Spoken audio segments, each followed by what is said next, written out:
ರಾಜ್ಯದ ಹಳ್ಳಿಗಳಿಗೆ ಬಂಪರ್ ಕೊಡುಗೆ. 12 ಗ್ರಾಮ ಪಂಚಾಯಿತಿಗಳಿಗೆ ಪಟ್ಟಣದ ಪಟ್ಟ. ನಿಮ್ಮ ಊರು ಈ ಪಟ್ಟಿಯಲ್ಲಿ ಇದೆಯಾ? ನೀವು ಹಳ್ಳಿಯಲ್ಲಿ ವಾಸವನ್ನ ಮಾಡ್ತಿದ್ದೀರಾ? ನಿಮ್ಮ ಗ್ರಾಮ ಪಂಚಾಯಿತಿ ಎಂದಾದರೂ ಪಟ್ಟಣವಾಗುತ್ತಾ ಅಂತ ಕಾಯ್ತಾ ಇದ್ರಾ? ಹಾಗಾದ್ರೆ ಈ ಸುದ್ದಿ ನಿಮಗಾಗಿ. ರಾಜ್ಯ ಸರ್ಕಾರ ಹಳ್ಳಿ ಜನರಿಗೆ ಒಂದು ಸಿಹಿ ಸುದ್ದಿಯೊಂದನ್ನು ನೀಡಿದೆ. ಹೌದು, ರಾಜ್ಯದ ಚಿತ್ರಣವನ್ನೇ ಬದಲಿಸಬಲ್ಲ ಮಹತ್ವದ ನಿರ್ಧಾರವೊಂದನ್ನು ಸಚಿವ ಸಂಪುಟ ಕೈಗೊಂಡಿದೆ. ದಶಕಗಳ ಬೇಡಿಕೆಗೆ ಕೊನೆಗೂ ಸ್ಪಂದನೆ ಸಿಕ್ಕಿದೆ. ರಾಜ್ಯದ ಬರೋಬ್ಬರಿ 6 ಜಿಲ್ಲೆಯ 12 ಗ್ರಾಮ ಪಂಚಾಯಿತಿಗಳು ಇನ್ಮುಂದೆ ಗ್ರಾಮಗಳಲ್ಲ, ಅವು ಪಟ್ಟಣಗಳು. ಅಷ್ಟೇ ಅಲ್ಲ, ಬೆಳಗಾವಿ ಮತ್ತು ಬೆಂಗಳೂರು ದಕ್ಷಿಣದಲ್ಲೂ ಮೇಲ್ದರ್ಜೆಗೇರಿಸುವ ಪ್ರಕ್ರಿಯೆಗೆ ಅಸ್ತು ಎನ್ನಲಾಗಿದೆ. ಹಾಗಾದರೆ ಪಟ್ಟಣ ಪಂಚಾಯಿತಿಗಳಿಗಾಗಿ ಬಡ್ತಿ ಪಡೆದ ಆ ಅದೃಷ್ಟದ ಹಳ್ಳಿಗಳು ಯಾವುವು? ನಿಮ್ಮ ಊರು ಆ ಲಿಸ್ಟ್ನಲ್ಲಿ ಇದೆಯಾ? ಸಚಿವ ಸಂಪುಟದ ಸಭೆಯಲ್ಲಿ ತೆಗೆದುಕೊಂಡ ಆ 200 ಕೋಟಿ ರೂಪಾಯಿಗಳ ಬೃಹತ್ ನಿರ್ಧಾರಗಳು ಏನು? ಈ ಎಲ್ಲದರ ಕಂಪ್ಲೀಟ್ ಡೀಟೇಲ್ಸ್ ಇಲ್ಲಿದೆ. ವೀಕ್ಷಕರೇ, ವಿಧಾನಸೌಧದಲ್ಲಿ ನಡೆದ ಸಚಿವ ಸಂಪುಟ ಸಭೆ ಹಲವು ಐತಿಹಾಸಿಕ ತೀರ್ಮಾನಗಳಿಗೆ ಸಾಕ್ಷಿಯಾಗಿದೆ. ಗ್ರಾಮೀಣ ಅಭಿವೃದ್ಧಿಯ ದೃಷ್ಟಿಯಿಂದ ಸ್ಥಳೀಯ ಸಂಸ್ಥೆಗಳನ್ನು ಬಲಪಡಿಸುವುದು ಅತ್ಯಂತ ಅವಶ್ಯಕ. ಈ ನಿಟ್ಟಿನಲ್ಲಿ ರಾಜ್ಯದ 6 ಜಿಲ್ಲೆಗಳ ವ್ಯಾಪ್ತಿಯಲ್ಲಿರುವ ಒಟ್ಟು 12 ಗ್ರಾಮ ಪಂಚಾಯಿತಿಗಳನ್ನು ಪಟ್ಟಣ ಪಂಚಾಯಿತಿಗಳನ್ನಾಗಿ ಮೇಲ್ದರ್ಜೆಗೆ ಏರಿಸಲು ಸರ್ಕಾರ ಅಧಿಕೃತ ಮುದ್ರೆಯನ್ನ ಒತ್ತಿದೆ. ಹಾಗಾದ್ರೆ ಯಾವ್ಯಾವ ಜಿಲ್ಲೆಗೆ ಬಂಪರ್ ಲಾಟರಿ ಹೊಡೆದಿದೆ ನೋಡೋಣ ಬನ್ನಿ. ಮೊದಲನೆಯದಾಗಿ ಬೀದರ್ ಜಿಲ್ಲೆ. ಗಡಿ ಜಿಲ್ಲೆ ಬೀದರ್ನಲ್ಲಿ ಅಭಿವೃದ್ಧಿಯ ವೇಗ ಹೆಚ್ಚಿಸಲು ಕಮಟಾಣ, ಹುಲಸೂರು ಮತ್ತು ಮನ್ನಾ ಏಕಹಳ್ಳಿ ಗ್ರಾಮ ಪಂಚಾಯಿತಿಗಳನ್ನು ಪಟ್ಟಣ ಪಂಚಾಯಿತಿಗಳಾಗಿ ಬದಲಾಯಿಸಲಾಗ್ತಾ ಇದೆ. ಎರಡನೆಯದಾಗಿ ಬೆಳಗಾವಿ ಜಿಲ್ಲೆ. ಕುಂದಾನಗರಿ ಬೆಳಗಾವಿಯಲ್ಲಿ ಅತಿ ಹೆಚ್ಚು ಅಂದರೆ 4 ಗ್ರಾಮ ಪಂಚಾಯಿತಿಗಳಿಗೆ ಬಡ್ತಿ ಸಿಕ್ಕಿದೆ. ಅಂಕಲಿ, ಸುರೇಭಾನ, ಮನಿಹಾಳ ಮತ್ತು ಕಟಕೋಳ ಗ್ರಾಮ ಪಂಚಾಯಿತಿಗಳು ಇನ್ಮುಂದೆ ಪಟ್ಟಣಗಳಾಗಿ ಕಾರ್ಯವನ್ನು ನಿರ್ವಹಿಸಲಿವೆ. ಮೂರನೆಯದಾಗಿ ಮೈಸೂರು ಜಿಲ್ಲೆ.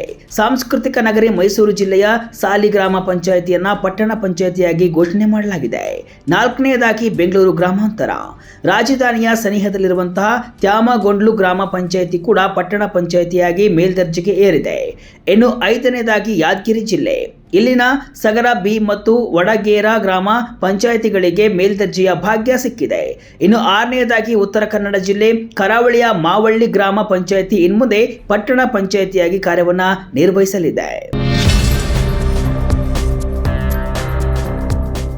ಯಾವೆಲ್ಲ ಸ್ಥಳೀಯ ಸಂಸ್ಥೆಗಳು ಉನ್ನತೀಕರಣ? ಕೇವಲ ಗ್ರಾಮ ಪಂಚಾಯಿತಿಗಳು ಮಾತ್ರವಲ್ಲ, ಪಟ್ಟಣಗಳು ಕೂಡ ಉನ್ನತೀಕರಣಗೊಂಡಿವೆ. ಬೆಂಗಳೂರು ದಕ್ಷಿಣ ಜಿಲ್ಲೆಯ ಹಾರೋಹಳ್ಳಿ ಪಟ್ಟಣ ಪಂಚಾಯಿತಿಯು ಇನ್ಮುಂದೆ ಪುರಸಭೆಯಾಗಿ ಬದಲಾಗಲಿದೆ. ಇನ್ನು ಬೆಳಗಾವಿ ಜಿಲ್ಲೆಯ ರಾಮದುರ್ಗ ಪುರಸಭೆಯು ಕೂಡ ನಗರಸಭೆಯಾಗಿ ಬಡ್ತಿಯನ್ನ ಪಡೆದಿದೆ. ಇದರಿಂದಾಗಿ ಈ ಪ್ರದೇಶಗಳಿಗೆ ಸರ್ಕಾರದಿಂದ ಹೆಚ್ಚಿನ ಅನುದಾನ ಹರಿದು ಬರಲಿದ್ದು, ರಸ್ತೆ, ನೀರು, ದೀಪದಂತಹ ಮೂಲಭೂತ ಸೌಕರ್ಯಗಳು ಕೂಡ ಮತ್ತಷ್ಟು ಸುಧಾರಿಸಲಿವೆ. ಕೋಟಿ ಕೋಟಿ ಯೋಜನೆಗಳಿಗೆ ಸಂಪುಟ ಅಸ್ತು. ಸಂಪುಟ ಸಭೆಯಲ್ಲಿ ಕೇವಲ ಹೆಸರು ಬದಲಾವಣೆ ಮಾತ್ರ ನಡೆದಿಲ್ಲ, ಕೋಟಿ ಕೋಟಿ ರೂಪಾಯಿಗಳ ಅಭಿವೃದ್ಧಿ ಪ್ಯಾಕೇಜ್ಗೂ ಅನುಮೋದನೆ ಸಿಕ್ಕಿದೆ. ಅವುಗಳನ್ನು ನೋಡುವುದಾದರೆ, ಉತ್ತರ ಕನ್ನಡ ಜಿಲ್ಲೆಯ ಜನತೆಗೆ ಸರ್ಕಾರ ಸಿಹಿ ಸುದ್ದಿಯನ್ನ ನೀಡಿದೆ. ಹೊನ್ನಾವರ ಮತ್ತು ಭಟ್ಕಳ ವಿಧಾನಸಭಾ ಕ್ಷೇತ್ರದ ಮುಳ್ಳೋಡು ಗ್ರಾಮದ ಸಮೀಪ ಶರಾವತಿ ನದಿಗೆ ಅಡ್ಡಲಾಗಿ ಬ್ರಿಡ್ಜ್ ಕಮ್ ಬ್ಯಾರೇಜ್ ನಿರ್ಮಿಸಲು ಬರೋಬ್ಬರಿ 200 ಕೋಟಿ ರೂಪಾಯಿಗಳ ಆಡಳಿತಾತ್ಮಕ ಅನುಮೋದನೆಯನ್ನ ನೀಡಲಾಗಿದೆ. ಇದು ಈ ಭಾಗದ ಜನರ ಬಹುದಿನಗಳ ಕನಸಾಗಿತ್ತು. ಇತ್ತ ಕಲ್ಯಾಣ ಕರ್ನಾಟಕ ಭಾಗಕ್ಕೂ ಅನುದಾನದ ಹೊಳೆ ಹರಿದಿದೆ. ಈ ಪ್ರದೇಶದ ಜಿಲ್ಲೆಗಳಲ್ಲಿ ಸಣ್ಣ ನೀರಾವರಿ ಇಲಾಖೆಯ ವತಿಯಿಂದ ಚೆಕ್ ಡ್ಯಾಂ ನಿರ್ಮಾಣ ಮತ್ತು ಕೆರೆಗಳ ಅಭಿವೃದ್ಧಿಗೆ 200 ಕೋಟಿ ರೂಪಾಯಿ ಮೀಸಲಿಡಲಾಗಿದೆ. ರಾಜಧಾನಿ ಬೆಂಗಳೂರಿನ ಕಸದ ಸಮಸ್ಯೆ ನಿವಾರಣೆಗೂ ಕೂಡ ಸರ್ಕಾರ ಮುಂದಾಗಿದೆ. ಗ್ರೇಟರ್ ಬೆಂಗಳೂರು ಪ್ರಾಧಿಕಾರದ ವ್ಯಾಪ್ತಿಯಲ್ಲಿ ಘನ ತ್ಯಾಜ್ಯ ನಿರ್ವಹಣೆಗಾಗಿ 100 ಕೋಟಿ ರೂಪಾಯಿಗಳ ಪ್ಯಾಕೇಜ್ಗೆ ಒಪ್ಪಿಗೆ ಸಿಕ್ಕಿದೆ. ಶಿಕ್ಷಣ ಮತ್ತು ಸಾರಿಗೆ ಕ್ಷೇತ್ರಕ್ಕೂ ಒತ್ತು ನೀಡಲಾಗಿದ್ದು, ತುಮಕೂರು ವಿಶ್ವವಿದ್ಯಾಲಯದಲ್ಲಿ ಪ್ರಧಾನಮಂತ್ರಿ ಉಚ್ಚತರ ಶಿಕ್ಷಣ ಅಭಿಯಾನದ ಅಡಿಯಲ್ಲಿ ಕಟ್ಟಡ ನಿರ್ಮಾಣ ಮತ್ತು ಉಪಕರಣ ಖರೀದಿಗೆ 20 ಕೋಟಿ ರೂಪಾಯಿ ಮಂಜೂರು ಮಾಡಲಾಗಿದೆ. ಇನ್ನು ಕೊಪ್ಪಳ ಜಿಲ್ಲೆಯ ಗಂಗಾವತಿ ನಗರದ ಹೊರವಲಯದಲ್ಲಿ ಹೈಟೆಕ್ ಸ್ಯಾಟಲೈಟ್ ಬಸ್ ನಿಲ್ದಾಣ ನಿರ್ಮಿಸಲು 17.50 ಕೋಟಿ ರೂಪಾಯಿ ಬಿಡುಗಡೆ ಮಾಡಲು ನಿರ್ಧರಿಸಲಾಗಿದೆ. ಹಾಗೆಯೇ ಹಳೆ ಮೈಸೂರು ಭಾಗದ ರೈತರ ಜೀವನಾಡಿಯಾದ ಕಬಿನಿ ಎಡದಂಡೆ ಕಾಲುವೆಯ ಅಭಿವೃದ್ಧಿಗೂ ಕೂಡ ಸರ್ಕಾರ ಸ್ಪಂದಿಸಿದ್ದು, 50 ಕೋಟಿ ರೂಪಾಯಿ ವೆಚ್ಚದಲ್ಲಿ ವಿವಿಧ ಕಾಮಗಾರಿಗಳನ್ನು ಕೈಗೆತ್ತಿಕೊಳ್ಳಲು ಹಸಿರು ನಿಶಾನೆಯನ್ನ ತೋರಿದೆ. ಆಡಳಿತಾತ್ಮಕ ಸುಧಾರಣೆಗಾಗಿ ಹೊಸ ವಿಧೇಯಕ. ಅಭಿವೃದ್ಧಿ ಕಾಮಗಾರಿಗಳ ಜೊತೆಗೆ ಆಡಳಿತಾತ್ಮಕ ಸುಧಾರಣೆಗಾಗಿ ಹಲವು ಹೊಸ ವಿಧೇಯಕಗಳಿಗೆ ಸಂಪುಟ ಒಪ್ಪಿಗೆಯನ್ನ ನೀಡಿದೆ.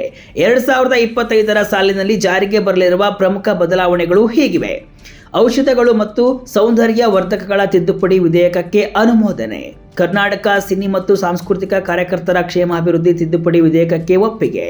ಇದು ಕಲಾವಿದರ ಬದುಕಿಗೆ ಭದ್ರತೆಯನ್ನು ಒದಗಿಸಲಿದೆ. ಶಿವಮೊಗ್ಗ ಜಿಲ್ಲೆಯ ಸೊರಬ ತಾಲೂಕಿನ ಚಂದ್ರಗುತ್ತಿ ರೇಣುಕಾಂಬ ಕ್ಷೇತ್ರ ಅಭಿವೃದ್ಧಿ ಪ್ರಾಧಿಕಾರ ರಚನೆಗೆ ವಿಧೇಯಕ ಮಂಡಿಸಲು ತೀರ್ಮಾನಿಸಲಾಗಿದೆ. ಹಾಗೆಯೇ ಕರ್ನಾಟಕ ರಾಜ್ಯ ಹಜ್ ಸಮಿತಿ ನಿಯಮಾವಳಿ 2025 ಜಾರಿಗೆ ನಿರ್ಧರಿಸಲಾಗಿದೆ. ಇನ್ನು ಕಿರು ಬಂದರುಗಳಲ್ಲಿ ಕಬ್ಬಿಣದ ಅದಿರು ನಿರ್ವಹಣಾ ನೀತಿ ಹಾಗೂ ಕರ್ನಾಟಕ ನ್ಯಾಯಾಂಗ ಸೇವೆ ತಿದ್ದುಪಡಿ ನಿಯಮಗಳಿಗೂ ಕೂಡ ಸಂಪುಟ ಸಭೆ ಸಮ್ಮತಿಸಿದೆ. ನೋಡಿದ್ರಲ್ಲ ವೀಕ್ಷಕರೇ, ಸಂಪುಟ ಸಭೆಯಲ್ಲಿ ಸರ್ಕಾರ ಎಷ್ಟೆಲ್ಲ ನಿರ್ಧಾರಗಳನ್ನು ಕೈಗೊಂಡಿದೆ ಅಂತ. 12 ಗ್ರಾಮ ಪಂಚಾಯಿತಿಗಳು ಪಟ್ಟಣಗಳಾಗುತ್ತಿರುವುದು ನಿಜಕ್ಕೂ ಆಯಾ ಊರಿನ ಬೆಳವಣಿಗೆಗೆ ಸಹಕಾರಿಯಾಗಲಿದೆ. ಮೂಲಭೂತ ಸೌಕರ್ಯಗಳು ಹೆಚ್ಚಲಿವೆ, ಆಸ್ತಿಯ ಮೌಲ್ಯ ಹೆಚ್ಚಾಗಲಿದೆ ಮತ್ತು ವಾಣಿಜ್ಯ ಚಟುವಟಿಕೆಗಳು ಗರಿಗೆದರಲಿವೆ. ಬೆಳಗಾವಿ, ಬೀದರ್, ಮೈಸೂರು ಸೇರಿದಂತೆ ರಾಜ್ಯದ ಮೂಲೆ ಮೂಲೆಗೂ ಅನುದಾನ ಹಂಚಿಕೆ ಮಾಡಿರುವುದು ಸಮತೋಲಿತ ಅಭಿವೃದ್ಧಿಯ ದೃಷ್ಟಿಯಿಂದ ಮಹತ್ವದ ಹೆಜ್ಜೆ. ಆದಷ್ಟು ಬೇಗ ಈ ಯೋಜನೆಗಳು ಕಾರ್ಯರೂಪಕ್ಕೆ ಬಂದು ಜನರಿಗೆ ಅನುಕೂಲವಾಗಲಿ.